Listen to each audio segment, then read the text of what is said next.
राधे राधे। कुंज बिहारी श्री हरदास, श्री श्यामा प्यारी कुंज बिहारी, जय जय श्री हरदास जलारी।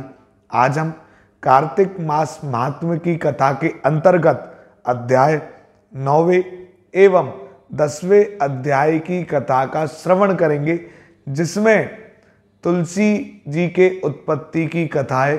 तो आप सब बड़े ही प्रेम से कार्तिक मास की इस कथा का श्रवण करें और इस वीडियो को भी ज़्यादा से ज़्यादा शेयर करें। सबसे पहले तो हम बांके बिहारी जी महाराज के श्री चरणों में दंडवत करते हैं।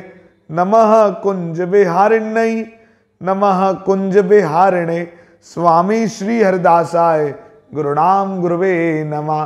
राधा मेरी स्वामिनी, मैं राधे जू को दास, जन्म जन्म मोहे दीजियो, श्री वृंदावन को वास। तो वृंदावन वास की कामना से आप सभी 9वें एवं 10वें अध्याय की कथा का श्रवण करें। राजा प्रतु ने कहा, हे नारद जी, आपने कार्तिक मास के व्रत में तुलसी जी की जड़ में भगवान विष्णु का निवास बताकर उस स्थान की मिट्टी का पूजन बताया है। अब मैं श्री तुलसी जी के महात्म को सुनना चाहता हूँ। तुलसी कहाँ और कैसे उत्पन्न हुई, ये बताने की कृपा करें। नारद जी ने कहा, हे राजन, एक समय जब देवगुरु बृहस्पति और देवराज इंद्र कैलाश पर्वत पर शंकर जी का दर्शन करने के लिए गए, तो शंकर जी ने उनकी परीक्षा ली। उन जटाधारी दिगंबर ने उनका मार्ग में ही अनुरोध कर डाला। यद्यपि वे तेजस्वी, शांत, लंबी भुजा और चौड़ी छाती वाले गौरवर्ण, अपने विशाल नेत्रों युक्त तथा सिर पर जटा धारे वैसे ही बैठे थे, तथापि इंद्र ने शंकर जी को ना पहचान उनका नाम धाम आदि परिचय पूछा और कहा, शंकर जी अपने स्थान पर हैं या कहीं गए हैं? इस पर उस तपस्वी ने कुछ नहीं कहा, परंतु त्रिलोकी नाथ के ऐश्वर्य से वर्वित होकर इंद्र कब चुप रहते। उन्होंने क्रोध से भुड़क कर कहा, अरे मैं पूछता हूं, तू उत्तर क्यों नहीं देता? मैं अभी तुझे इस वज्र से मारता हूं, फिर देखता हूं तुझ दुर्मति की रक्षा कौन करता है। फिर ज्यों ही दिगंबर को मारने के लिए हाथ में वज्र लिया, त्यों ही भगवान शंकर ने वज्र सहित उसका हाथ स्तंभित कर दिया और विकराल नेत्र कर ज्यों ही उसे देखा, तो ऐसा विदित हुआ मानो वह दिगंबर प्रज्वलित हो उठा है और तेज से जला देगा। भुजाएं स्तंभित होने से इंद्र के क्रोध और दुख का अंत ना रहा, परंतु ज्यों ही बृहस्पति जी ने उनको प्रज्वलित देखा, त्यों ही अपनी बुद्धि से उनको भगवान शंकर जानकर प्रणाम किया और इंद्र को भी उनके चरणों में गिराया। फिर बृहस्पति जी बोले, हे दीनानाथ, अपना क्रोध रोककर इंद्र का अपराध क्षमा कीजिए। बृहस्पति जी के वचन सुनकर महेश्वर गंभीर वाणी में बोले, मैं अपने नेत्रों से निकले क्रोध को कैसे रोकूं? तब बृहस्पति बोले, हे भगवान, भक्तों पर तो दया करनी ही चाहिए, अतः अपना भक्त वत्सल नाम सार्थक कीजिए और इस तेज को शांत कर इंद्र का उद्धार कीजिए। तब भगवान शंकर ने कहा, मैं तुम्हारी स्तुति से प्रसन्न हूं, जो तुमने इंद्र को जीवन दान दिलाया। अब मैं तुम्हें अपने वरदान द्वारा जीव नाम से विख्यात करता हूं। मेरे नेत्रों की अग्नि अब इंद्र को पीड़ित नहीं करेगी। ऐसा कह शंकर जी ने अपने माथे से निकले हुए तेज को लेकर क्षीर सागर में डाल दिया। फिर लीलाधारी भगवान अंतर ध्यान हो गए। इंद्र और बृहस्पति दोनों भय से मुक्त होकर परम सुखी हुए। इस प्रकार जिनको जानने की इच्छा थी, उन्हें जानकर इंद्र और बृहस्पति अपने स्थान को चले गए। 10वां अध्याय। राजा प्रथु ने कहा, हे देवर्षि, आपको नमस्कार है।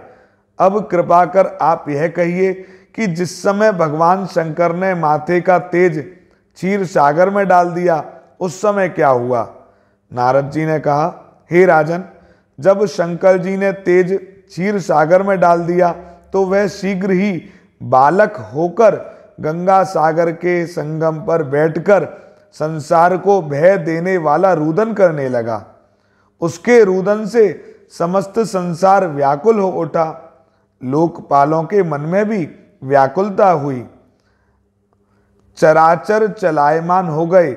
शंकर सुवन के रुदन से ब्रह्मांड व्याकुल हो गया। समस्त देवता और ऋषि मुनि व्याकुल होकर लोक पिता में ब्रह्मा जी की शरण में गए और सबने मिलकर ब्रह्मा जी को प्रणाम किया और स्तुति की। फिर कहा, हे पितामह, यह बड़ा भयंकर समय आ गया है, इसका नाश कीजिए। देवताओं की यह बात सुनकर ब्रह्मा जी सत्यलोक से उस बालक को देखने के लिए समुद्र तट पर आए। समुद्र से ब्रह्मा जी को आता देख उन्हें प्रणाम किया और बालक को उठाकर उनकी गोद में दे दिया।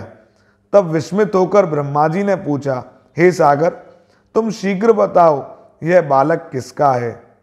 तब समुद्र ने कहा, हे प्रभु, यह तो मैं नहीं जानता, किंतु मुझे इतना अवश्य ज्ञात है कि यह गंगा सागर के संगम पर प्रकट हुआ है।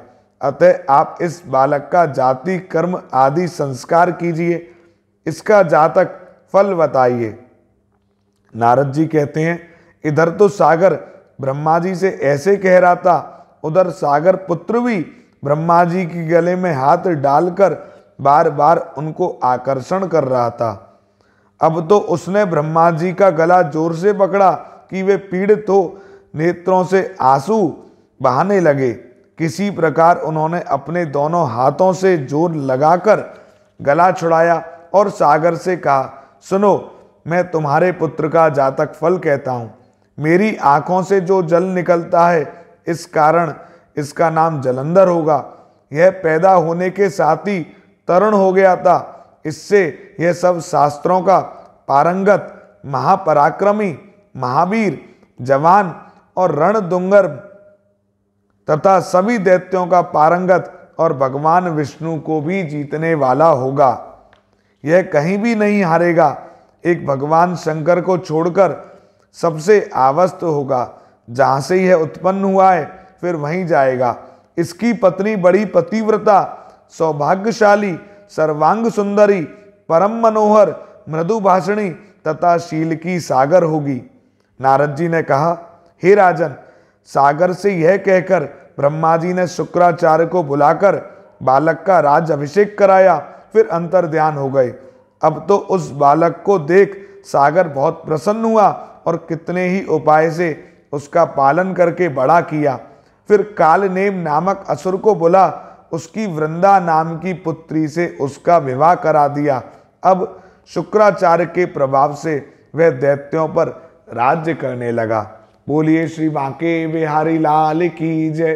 तो आज हमने कार्तिक मास महात्म की 9वें एवं 10वें अध्याय की कथा का श्रवण किया, जिसमें जलंधर के जन्म की कथा है और तुलसा जी से उसका विवाह हुआ।